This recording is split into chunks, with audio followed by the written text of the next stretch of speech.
Good evening to all. Good evening to all. I think we are live now. तो एक बार फटाफट connect हो जाइए सब लोग और शुरू करते हैं आज की क्लास। आज की जो बेसिकली क्लास होगी आपकी वो फरवरी 2015 वाला जो पेपर हम लोग डिस्कस कर रहे थे उसी के ऊपर होगी। और फरवरी 2015 का जो सीटेट का एग्ज़ाम था इसके अंदर हम लोग लास्ट जो डिस्कस किया था हमने इसके अंदर CDP child development and pedagogy के क्वेश्चन हमने डिस्कस किए थे पेपर 2 के। ठीक है, paper 2 child development and pedagogy. तो आइए शुरू करते हैं आज की class. 15 questions we have already discussed and rest of the question we need to discuss। तो हमने ऑलरेडी 15 क्वेश्चन ऑलरेडी कर रखे हैं, 16वें क्वेश्चन से हमें शुरू करना है। ठीक है, तो सब लोगों को शुभ संध्या, नमस्कार, गुड इवनिंग। शुरुआत करते हैं। चलिए, मैं एकदम बढ़िया हूँ, सब लोग ठीक होंगे, आई थिंक खुश होंगे सब लोग। तो उसी पे क्लास की शुरुआत कर लेते हैं, बातचीत कम करते हैं। 16 नंबर क्वेश्चन लगाइए फटाफट। राम राम जी, शुभम जी आपको भी। चलिए सवाल देखिएगा, आपके सामने आ चुका है 16 नंबर। इसमें लिखा हुआ है इनमें से कौन सी अधिगम अशक्तता वाले बच्चे की एक विशेषता है ना। और अधिगम अशक्तता यानी कि लर्निंग डिसऑर्डर वाला बच्चा कौन सा होगा इसके अंदर, ये आपसे पूछा हुआ है 16वें सवाल में। ठीक है कि भाई विशेषताएं दी गई हैं 4, इनमें से बताना है कि कौन सी विशेषता है जो लर्निंग डिसऑर्डर के लिए सही होगी।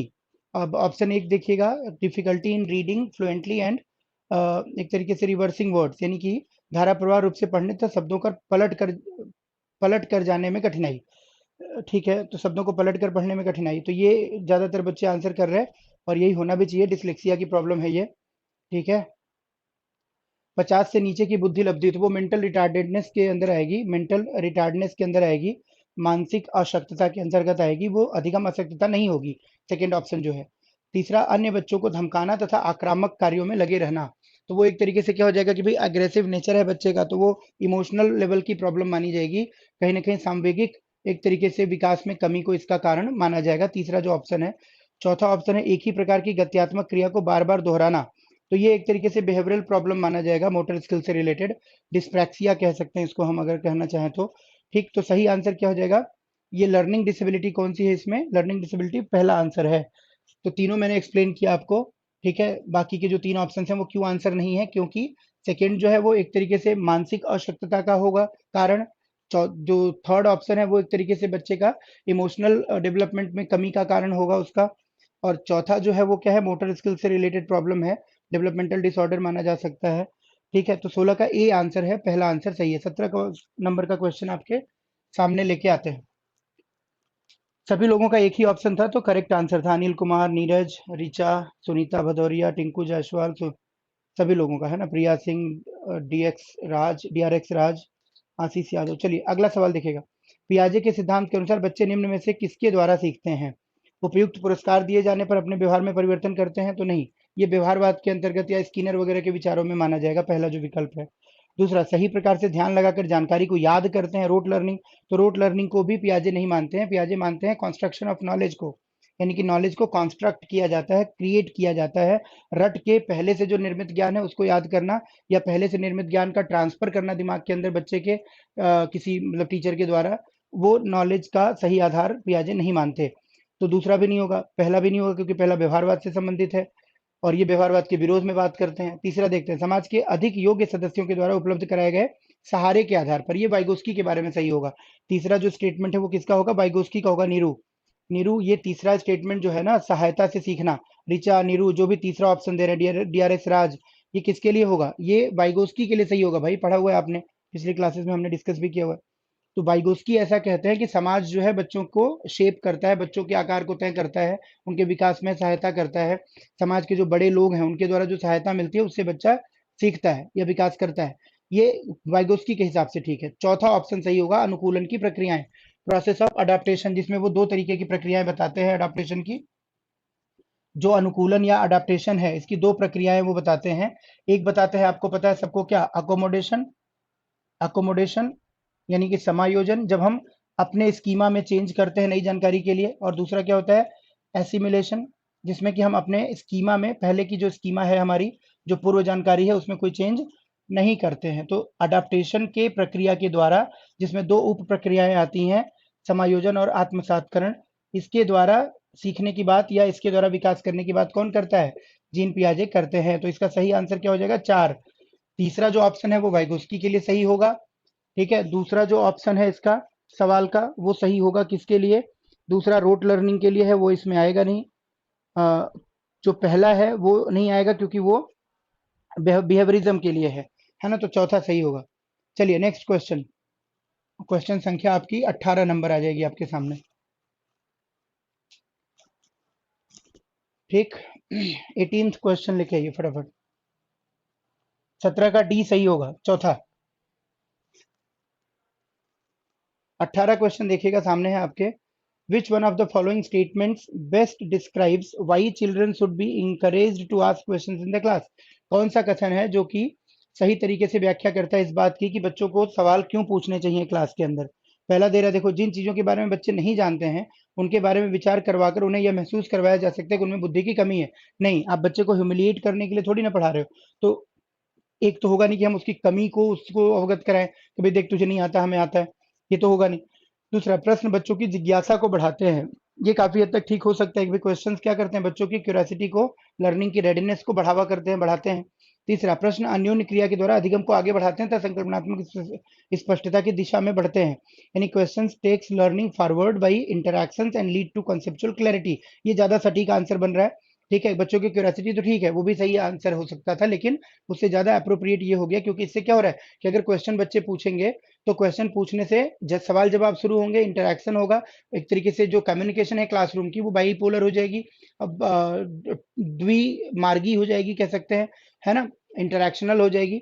और उससे क्या होगा कि जो हमारा कॉन्सेप्ट है वो भी क्लियर होगा, डाउट्स भी क्लियर होंगे, और कहीं ना कहीं अधिगम हमारा ज्यादा बेहतर बनेगा।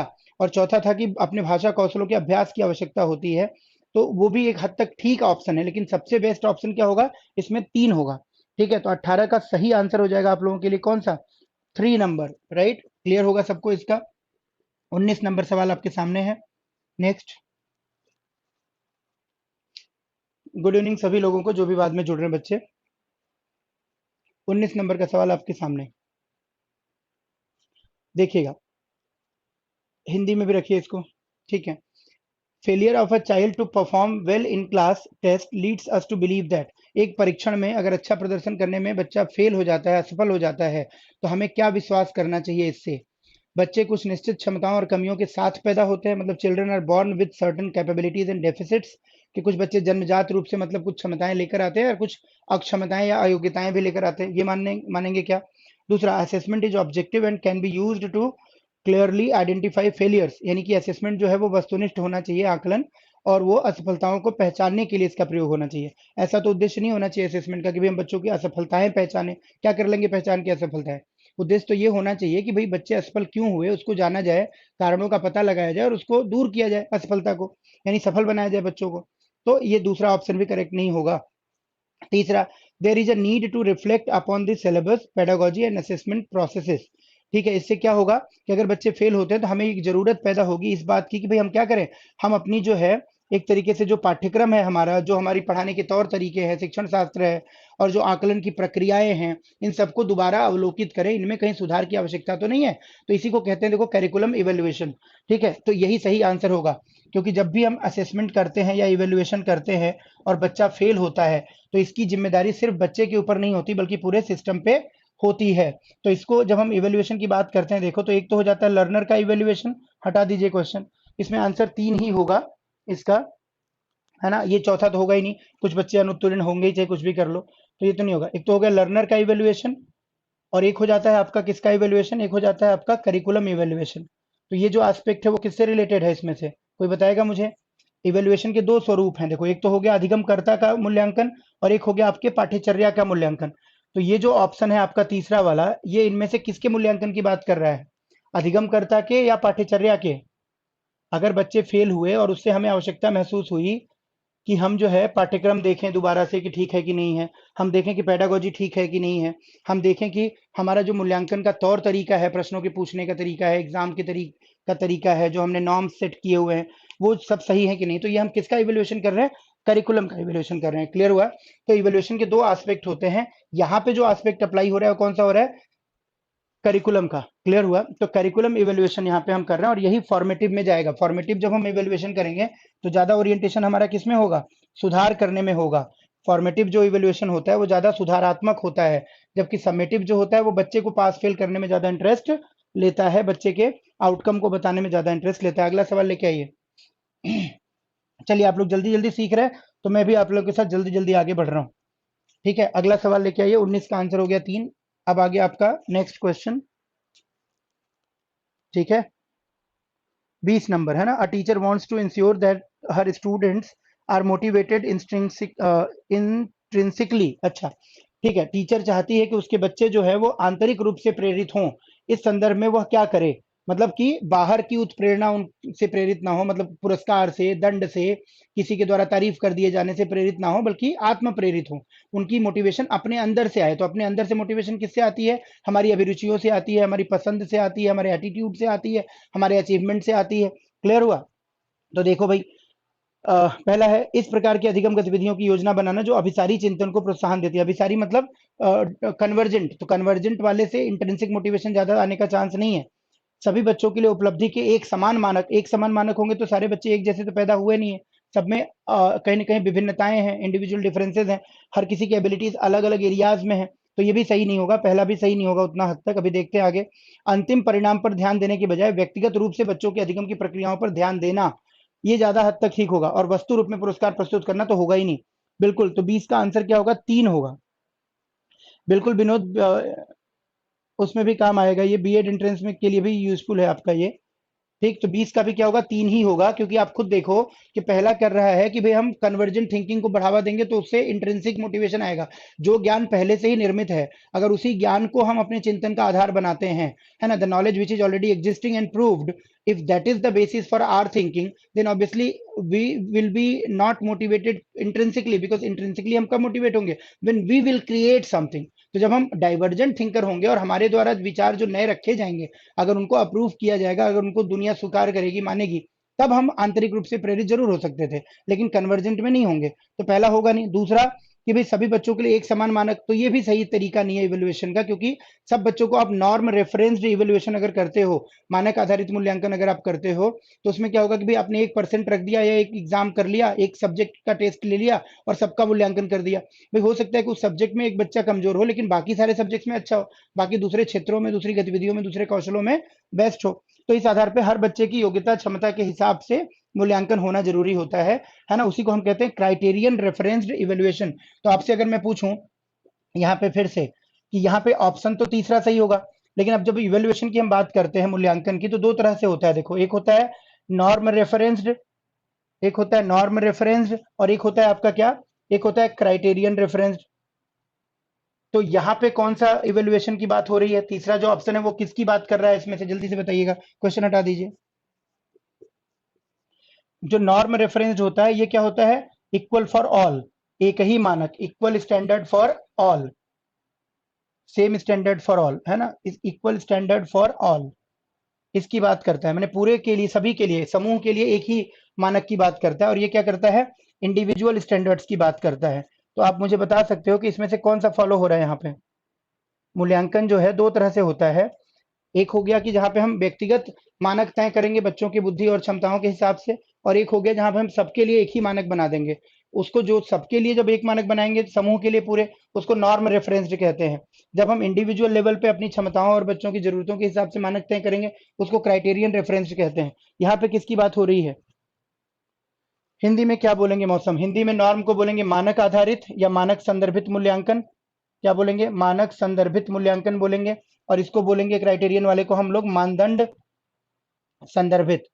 ठीक है, मानदंड संदर्भित बोल सकते हैं कि जो रिक्वायर्ड स्किल्स हैं बेसिकली किसी चीज के लिए, उसके ऊपर जब हम किसी को इवेलुएट करते हैं तो वो जो है क्राइटेरियन रेफरेंस कहलाता है। इसमें हम इंडिविजुअलिस्टिक फोकस रखते हैं, इंडिविजुअल अचीवमेंट को महत्व देते हैं, है ना। तो इंडिविजुअल स्टैंडर्ड या इंडिविजुअल अचीवमेंट यानी व्यक्तिगत मानक, हर बच्चे के लिए उनकी व्यक्तिगत उपलब्धि को सुनिश्चित करने के लिए हम प्रयास करेंगे। और यहाँ पे क्या करेंगे, सामूहिक मानक रखेंगे। तो आप समझ गए होंगे इसमें क्या आंसर होगा हमारा, जो तीसरा ऑप्शन है किसको रिप्रेजेंट कर रहा है, मानदंड को। और इसीलिए अगर फॉर्मेटिव में आएगा तो कौन सी चीज आएगी, अगर मान लीजिए मैं पूछूं कि फॉर्मेटिव इवेल्युएशन में या रचनात्मक मूल्यांकन में कौन सी चीज आएगी? तो हम कहेंगे कि रचनात्मक मूल्यांकन में आएगा क्या? Criterion reference. और समेटिव में कौन सा आएगा अगर आपसे पूछा जाए? कोई पूछे कि समेटिव में दोनों में से कौन सा आएगा? योगात्मक में कौन सा आएगा? तो योगात्मक वाले में आएगा कौन सा? Norm reference. क्लियर हुआ? योगात्मक मूल्यांकन में नॉर्म रेफरेंस और फॉर्मेटिव में क्या आएगा? Criterion reference. अच्छा कौन सा होगा इसमें से?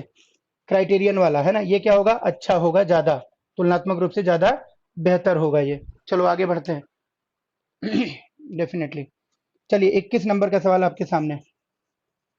नेक्स्ट क्वेश्चन लाइए। ठीक है, ये सारे सवाल देखो आते रहते हैं एग्जाम में। 21 नंबर का सवाल देखिए आपके सामने है, आंसर करिए सब लोग।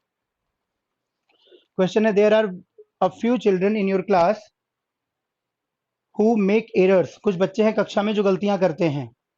विच of these is most likely to be your analysis of this situation. आपकी व्याख्या क्या होगी इस स्थिति की? सबसे अच्छी, है ना? गलतियां जो बच्चे कर रहे हैं। बच्चों ने अभी तक संकल्पनात्मक स्पष्टता प्राप्त नहीं की है तथा आपको अपनी शिक्षण विधि पर चिंतन करने की आवश्यकता है। मतलब ये हो रहा है कि भी बच्चों ने, आप कंसेप्ट उनका क्लियर नहीं हुआ है और आप जो पढ़ा रहे हो उसके ऊपर आप विचार करो कि भाई आप ठीक तरीके से पढ़ा पा रहे हो या नहीं पढ़ा पा रहे हो, तो आप अपने में सुधार करो, कहने का मतलब। तो काफी हद तक सही आंसर है ये।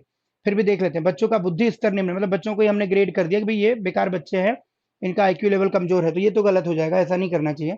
बच्चों की अध्ययन में रुचि नहीं है और वे अनुशासनहीनता उत्पन्न करना चाहते हैं। मतलब फिर यही बात कि हम बच्चों का नेगेटिव कॉन्सेप्शन लेकर चल रहे हैं। मैंने आपको पढ़ाया हुआ है कई बार कि भाई कॉन्स्ट्रक्टिविज्म जो है, जो एनसीएफ का आधार है, उसमें क्या माना जाता है कि learners are active learners and they themselves want to create their knowledge. बच्चे सक्रिय अधिगमकर्ता होते हैं और वो खुद अपना ज्ञान निर्मित करना चाहते हैं। तो उनके बारे में हम एक सकारात्मक अवधारणा लेकर चलेंगे, उनके बारे में हम एक पॉजिटिव कंसेप्शन लेकर चलेंगे, नेगेटिव कंसेप्शन लेकर नहीं चलेंगे। तो दूसरा विकल्प हो चाहे तीसरा विकल्प हो, ये दोनों ही बच्चों को क्या कर रहा है? नेगेटिव पर्सपेक्टिव में रख रहा है, तो ये गलत हो जाएगा इस पर्टिकुलर केस में।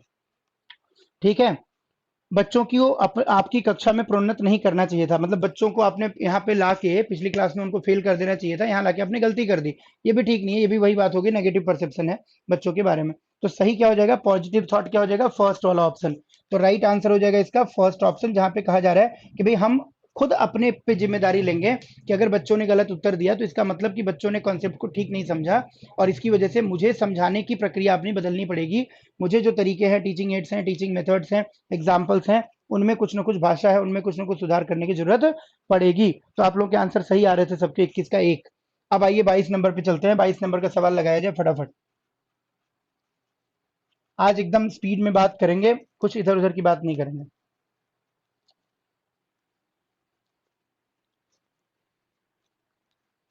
नेक्स्ट क्वेश्चन जितना जल्दी लगा सकते हो आप लगाते चलिए। अगला सवाल देखिए, आप सबको दिख रहा होगा, मैं नहीं दिख रहा हूं। विच one of these statements do you agree with. आप इनमें से कौन से कथन से सहमत हैं?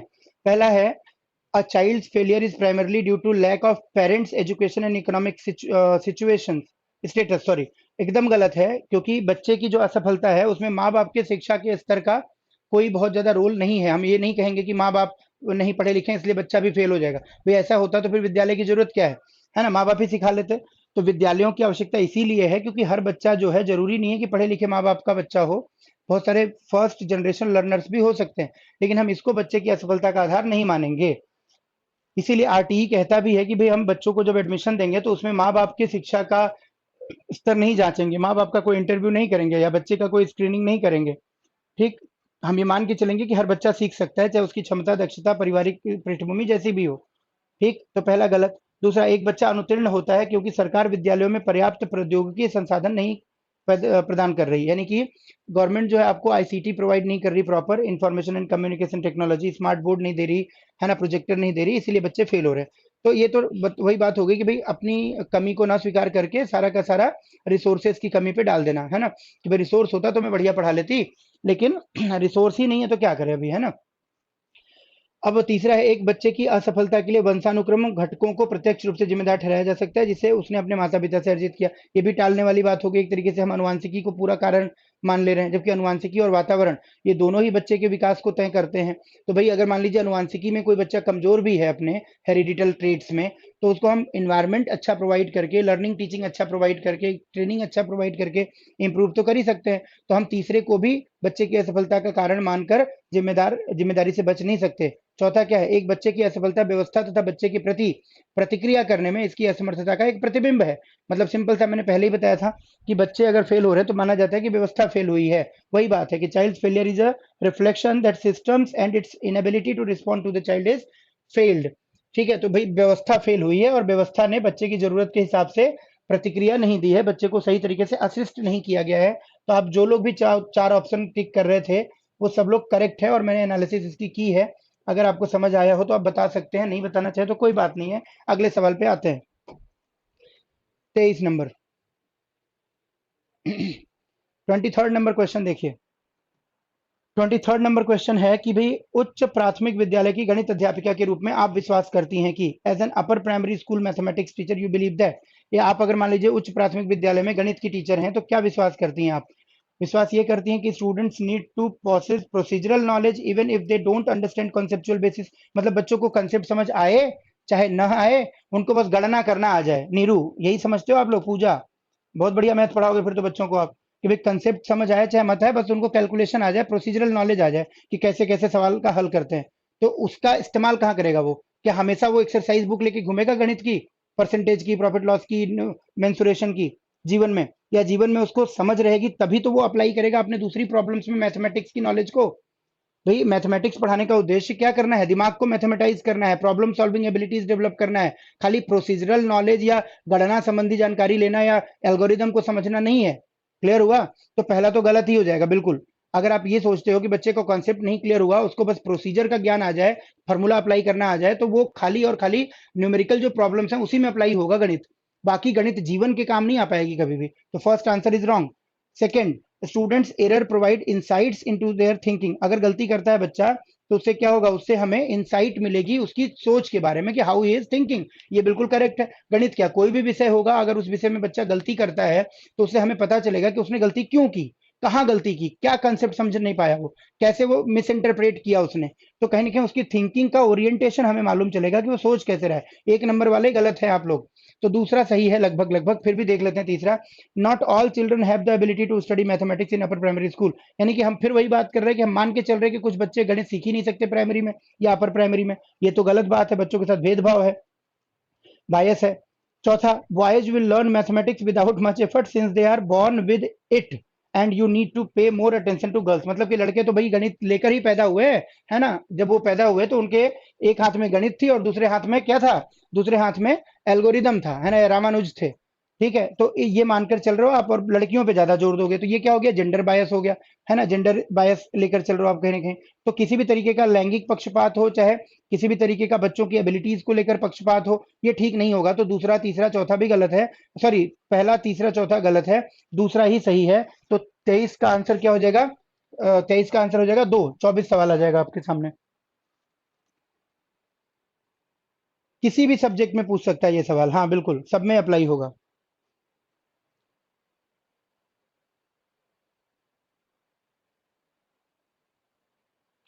पूजा कुमारी जी, लाइव क्लास में मैथ की पेडागोजी पढ़ी है हमने और आगे भी पढ़ेंगे।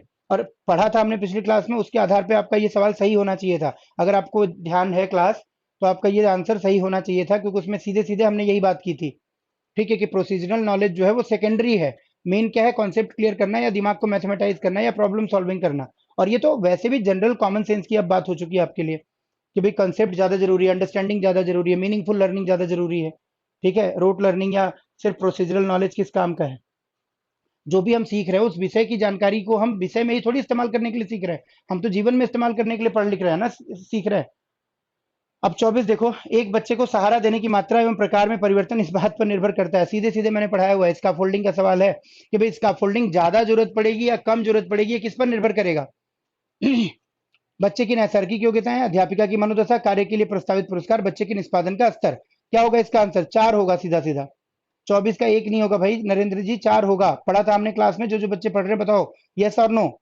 जब हमने वाइगोस्की पढ़ा था, उसमें इसका फोल्डिंग पढ़ा था, तो मैंने ये कंसेप्ट आपको बताया था या नहीं बताया था कि भाई सवाल आपसे बन सकता है कि अगर कोई बच्चे को हम इसका फोल्डिंग दे रहे हैं तो किस पर डिपेंड करेगा। मैंने एग्जाम्पल देकर बताया था कि भाई अगर मान लीजिए कोई बच्चा जो है 60% तक अपने आप कर सकता है और उसकी क्षमता जो है 100 है, तो उसको स्कैफोल्डिंग कितनी देनी पड़ेगी, हमें 40 के लिए देनी पड़ेगी। अगर यहीं पे किसी बच्चे की क्षमता 80 ऑलरेडी है और उसका पोटेंशियल 100 है, तो हमें कितना देना पड़ेगा, स्कैफोल्डिंग 20 ही देना पड़ेगा। तो यहाँ पे 40 हमें सहायता देनी पड़ रही है, यहाँ पे हमें 20 के लिए सहायता देनी पड़ रही है। किस आधार पे डिपेंड कर रहा है ये, इस आधार पे, क्योंकि पोटेंशियल तो सारे बच्चों का लगभग एक सा होगा, एक उम्र के बच्चे होंगे तो, एक ही कक्षा के बच्चे होंगे तो, लेकिन उनका एक्चुअल डेवलपमेंट का लेवल अलग अलग हो सकता है। तो इसका आंसर क्या होगा, 4। ये पढ़ाया था या नहीं पढ़ाया था, देखो। तो 24 का आंसर क्या हो जाएगा आपका, ये 24 का आंसर हो जाएगा 4। Performance level, level of the child performance, बच्चे की परफॉर्मेंस का लेवल क्या है। पॉइंट एक बेटा बोल रहा है उसकी जन्मजात क्षमताएं, तो जन्मजात क्षमताओं की यहाँ पे बात नहीं है, क्योंकि स्कैफोल्डिंग के ऊपर सवाल है। यहाँ पे देखो नाम कहीं नहीं है वाइगोस्की का, बट आपको पता नहीं रहेगा तो आप गलत करके आओगे। तो वाइगोस्की और पियाजे जो है कंस्ट्रक्टिविस्ट थिंकर्स हैं, क्या वो जन्मजात क्षमता पे बिलीव करते हैं, करते ही नहीं है। जब वो जन्मजात क्षमता पे बिलीव ही नहीं करते हैं, तो स्कैफोल्डिंग की मात्रा के बारे में जन्मजात क्षमता को वो फैक्टर क्यों मानेंगे, सोचने वाली बात है। वो तो ये सोच जानते हैं कि भाई बच्चा अपने ज्ञान का निर्माण खुद करता है, तो जन्म के बाद करेगा ना, जन्म के पहले कैसे करके आएगा वो। तो जन्मजात क्षमताओं पे वो विश्वास ही नहीं करते, तो फिर उसको इसका फोल्डिंग का आधार कैसे बना सकते हैं, सोचने वाली बात है। तो पहला तो होगा ही नहीं। ठीक, और यहीं पे हमने पढ़ा था कि हम पहले से कितना जानते हैं, इसके ऊपर डिपेंड करेगा कि बाकी लोग हमें कितनी मदद करेंगे।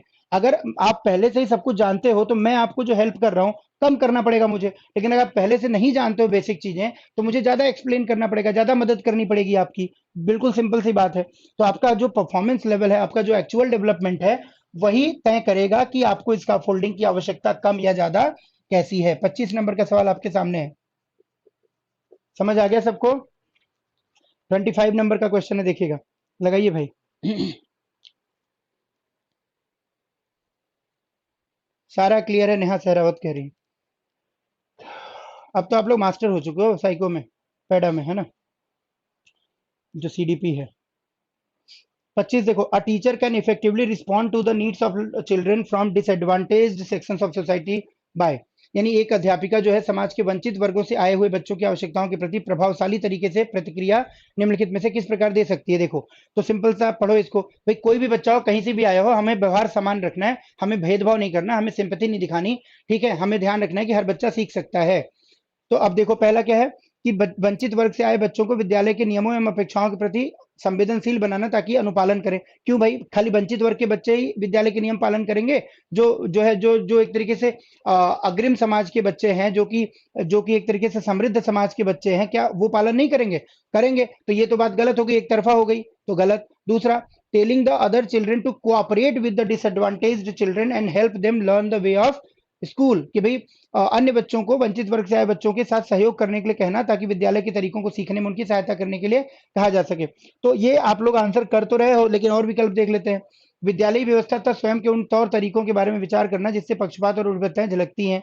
यानी कि हम कहीं ना कहीं क्या करेंगे कि अपने सिस्टम को चेक करेंगे, और अपने सिस्टम को चेक करके क्या देखेंगे कि हमारा सिस्टम जो है वो बायस तो नहीं कर रहा, reflecting on school system and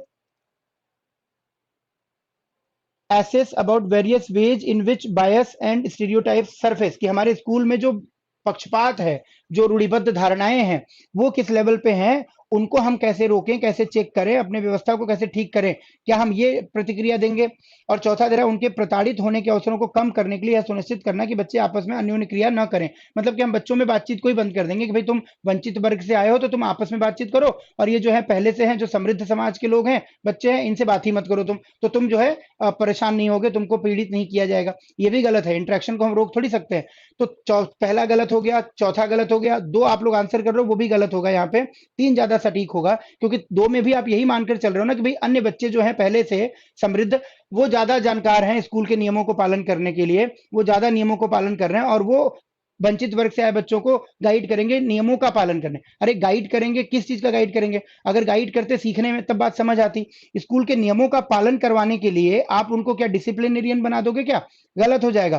ठीक है, तो उसमें भी बायस है कहीं ना कहीं। अगर आप ये मानकर चल रहे हो कि अन्य बच्चे जो है वो ज्यादा जागरूक है, ज्यादा सक्षम है, वो ज्यादा नियमों को मानते हैं, पालन करते हैं, नियमों के तौर तरीकों को समझते हैं, तो ये भी बायस हो जाएगा। इसलिए सही आंसर क्या होगा कि हम अपने स्कूल को चेक करेंगे, सिस्टम को चेक करेंगे कि भाई कहीं कोई बायस तो नहीं हो रही हमारे स्कूल में, कहीं कोई इस तरीके का स्टीरियोटाइप तो नहीं बना हुआ कि भाई वंचित वर्ग के बच्चों के साथ कोई भेदभाव तो नहीं हो रहा। अगर हो रहा है तो उसको रोका जाएगा। तो सबसे सटीक रिस्पॉन्स क्या होना चाहिए टीचर का, थर्ड वाला।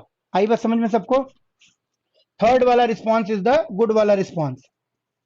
टीचर को ये ध्यान रखना है कि भाई हमें किसी तरह का बायस नहीं करना। मैंने पहले ही बताया आपको सवाल के शुरू होने के कि हमें इसमें जरूरी इस बात को ध्यान रखना है कि हम कोई भेदभाव ना करें बच्चों में, कोई आपस में एक तरीके से किसी भी तरीके की पक्षपात या रूढ़िबद्ध धारणा अप्लाई ना करें। कोई बात नहीं, आगे ठीक होगा नेहा। नेक्स्ट सवाल 25 का 3 होगा आंसर, बिल्कुल ठीक है। 26 सवाल आ गया आपके पास, 26 नंबर का क्या है? 26 नंबर का सवाल देखिए। 3 मौसम इसलिए होगा क्योंकि क्या लिखा हुआ है कि भाई you will check on your school system, कि भाई मेरा स्कूल जो है वंचित वर्ग से, जैसे मान लीजिए कोई प्राइवेट स्कूल है बड़ा, अब उस प्राइवेट स्कूल में सारे अमीर बच्चे पढ़ रहे हैं, अब उसमें कोई मान लीजिए शेड्यूल्ड कास्ट का या शेड्यूल्ड ट्राइब का बच्चा आ गया या कोई पुअर फैमिली का बच्चा आ गया, तो आपकी जिम्मेदारी क्या है? जो जो पहले से बच्चे हैं या जो मतलब अमीर परिवार के बच्चे हैं, उनको कहना कि ये गरीब वाले बच्चों को कुछ नहीं पता है, तुम इनको गाइड करो ताकि इनको पता चल जाए स्कूल के नियम। या आप ये देखोगे कि हमारे स्कूल के सिस्टम में किसी तरह का पहले से कोई भेदभाव तो नहीं है बच्चों के बीच में, उसको ठीक करोगे। तो सही रिस्पॉन्स क्या होगा आपका? अप्रोप्रिएट। हम अपने भेदभाव को चेक करेंगे और उसको भेदभाव को रोकने की कोशिश करेंगे। 26 सवाल देखिए। एक बहुसांस्कृतिक कक्षा कक्ष में एक अध्यापिका सुनिश्चित करेगी कि आकलन में निम्नलिखित में से सम्मिलित हो, है ना। एक क्लास है जो मल्टी कल्चरल है, तो उसमें टीचर क्या इंश्योर करेगी असेसमेंट के दौरान? अपने विद्यार्थियों की सामाजिक सांस्कृतिक पृष्ठभूमि, अपने आकलन उपकरण की विश्वसनीयता तथा वैधता, अधिगम के न्यूनतम स्तरों के लिए अनुपालन करते हुए विद्यालय प्रशासन की अपेक्षाओं को पूरा करना, आकलन उपकरण मानकीकरण। सिंपल सी बात है यार, एक आंसर होना चाहिए इसका, है ना। विश्वसनीयता तथा वैधता तो ठीक है, लेकिन यहाँ पे सवाल का पर्सपेक्टिव समझो। सवाल क्या है? बहुसांस्कृतिक कक्षा कक्ष, मल्टी कल्चरल क्लासरूम है। ये जो आप दो लिख रहे हो तो हर जगह होगा। कोई भी परीक्षा आप करोगे तो वो रिलायबल होनी चाहिए, वो वैलिड होनी चाहिए, वो कॉम्प्रिहेंसिव होनी चाहिए, वो ऑब्जेक्टिविटी उसके अंदर होनी चाहिए। ये तो होना ही चाहिए हर परीक्षा में। यहाँ पे क्वेश्चन सिर्फ परीक्षा के बारे में तो नहीं है, यहाँ पे क्वेश्चन है बहुसांस्कृतिक कक्षा के बारे में। तो आप क्वेश्चन का फोकस चेक करिए कि क्वेश्चन का फोकस कहाँ पे है।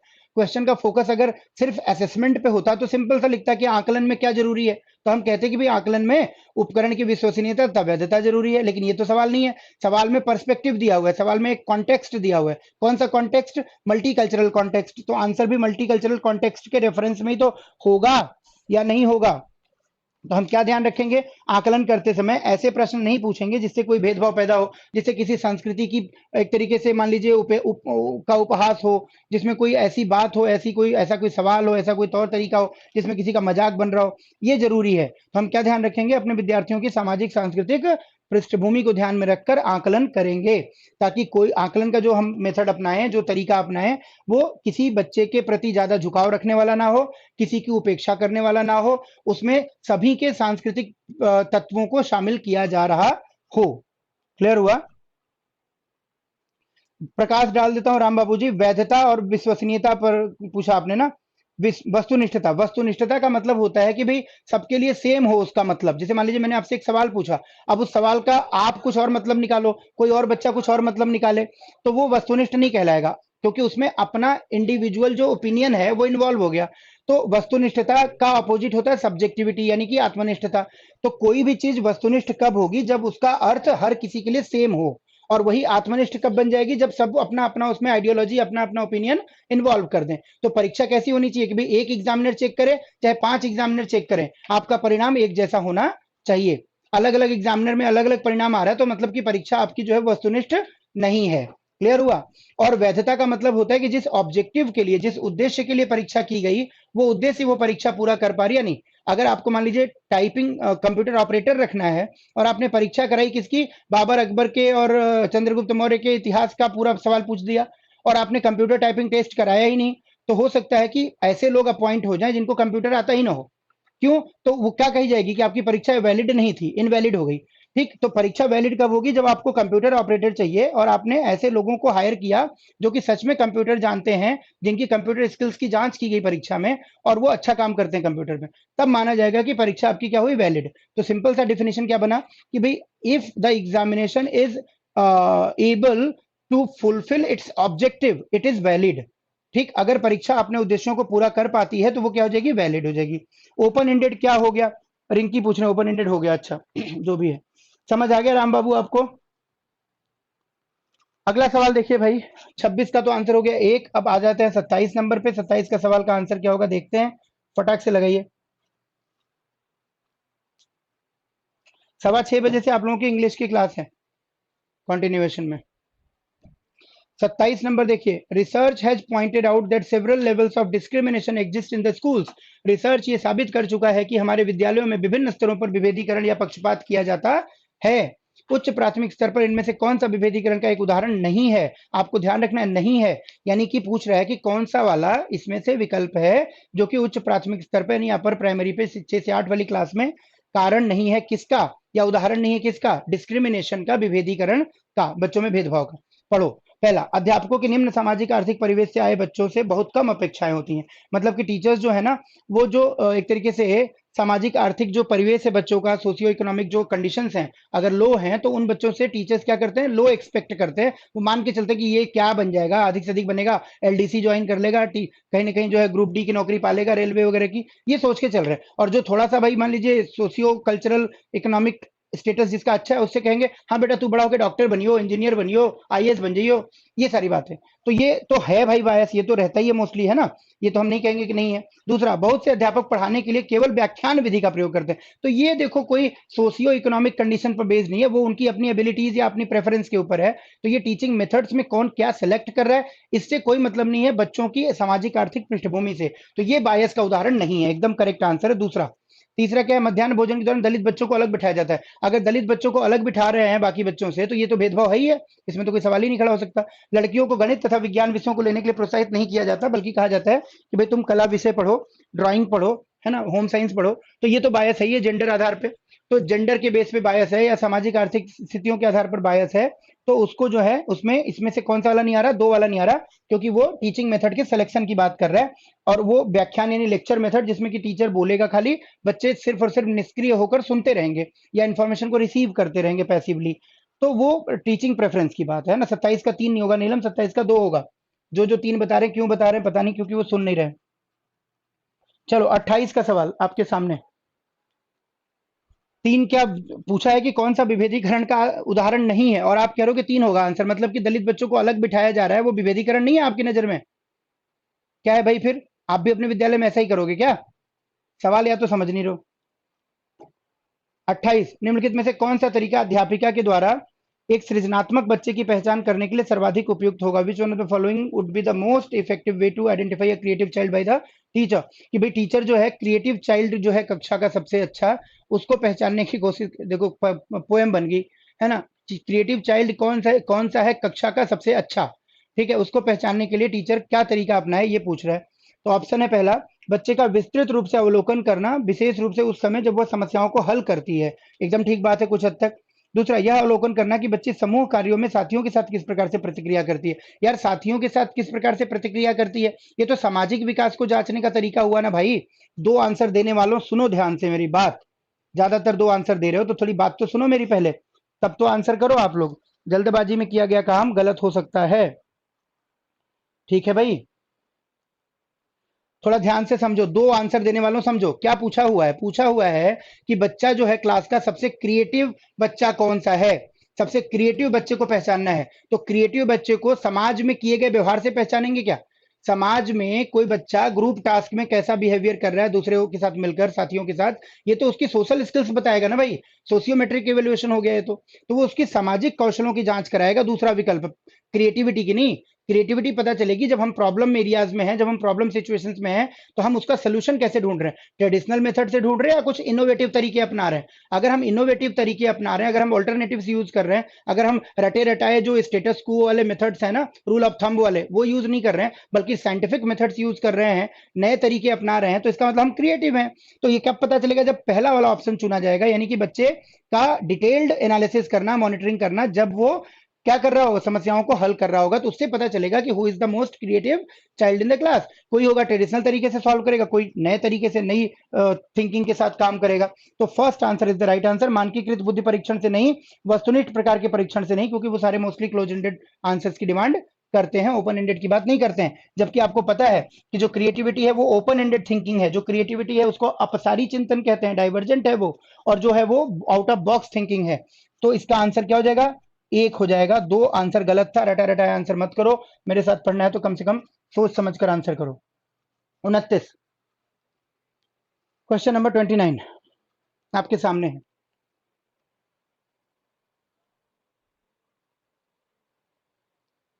बिल्कुल कर सकते हैं बेटा रिचा, एजुकेशन से पढ़ाई आगे। समावेशी शिक्षा के पीछे क्या मूल आधार है, ये पूछ रहा है भाई। समावेशी की शिक्षा के पीछे आधार ये था कि बच्चों के साथ पढ़ाई लिखाई में कोई भेदभाव ना हो, बच्चे की क्षमता, योग्यता, अर्हता, आयु जो भी हो, हर बच्चे को पढ़ने का पूरा मौका मिलना चाहिए।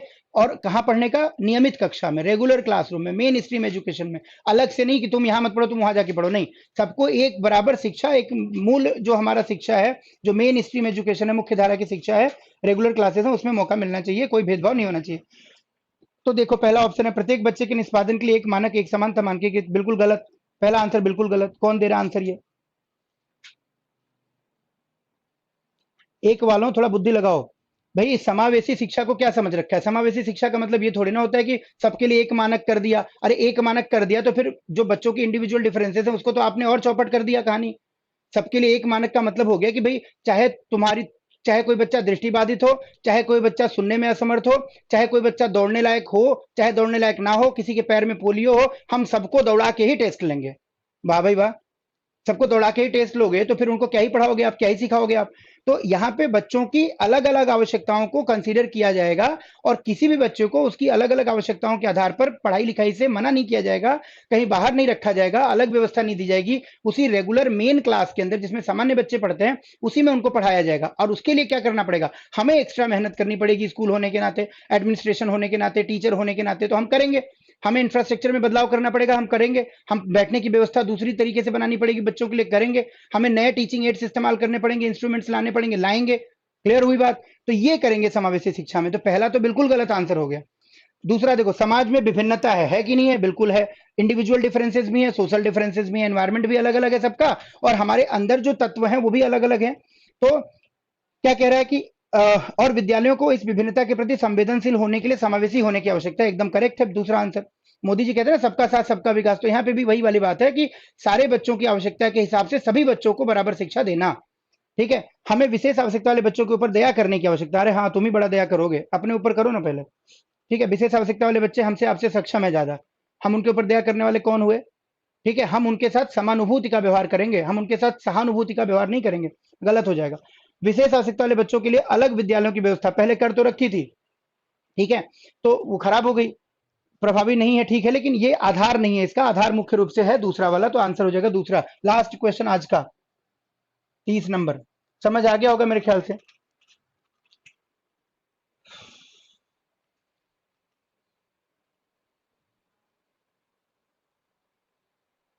थैंक यू विवगोर क्लासेस, विवग्योर, अच्छा।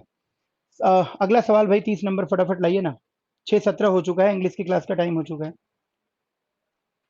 नेहा सिंह कहनी सर आज गुस्सा ज्यादा हो आप, ऐसा आपको लग रहा है बेटा? डोंट जज मी, ठीक है।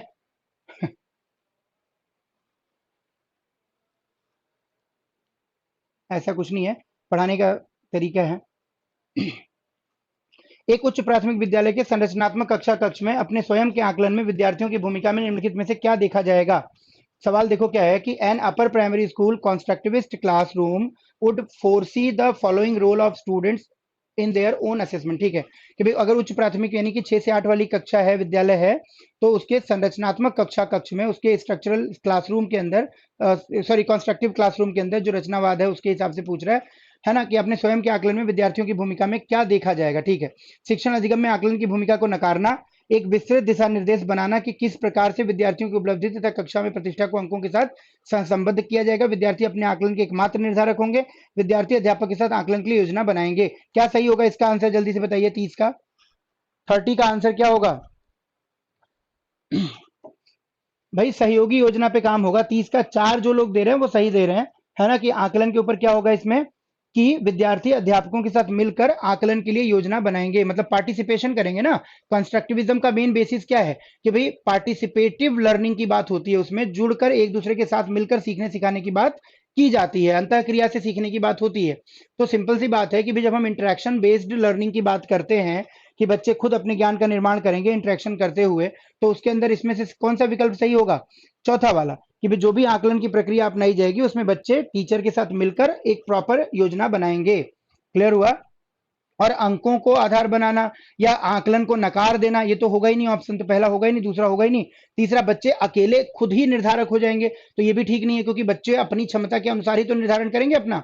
ठीक है, तो कहीं ना कहीं टीचर के साथ मिलकर कोलैबोरेटिव तरीके से चीजों को यहाँ पे सीखने सिखाने की बात आएगी। तो आज की क्लास इतना ही है। ठीक है, अगली क्लास में हम लोग नया पेपर लेंगे प्रीवियस ईयर का और उसके सवाल डिस्कस करेंगे। तब तक के लिए आप लोग खुश रहिए, अच्छे से पढ़ते रहिएगा। अभी तुरंत आपकी 2 मिनट के अंदर इंग्लिश की क्लास स्टार्ट हो रही है, इंग्लिश के प्रीवियस ईयर पेपर की। तो आप लोग क्या करेंगे, इंग्लिश पढ़ेंगे। क्लियर हुआ?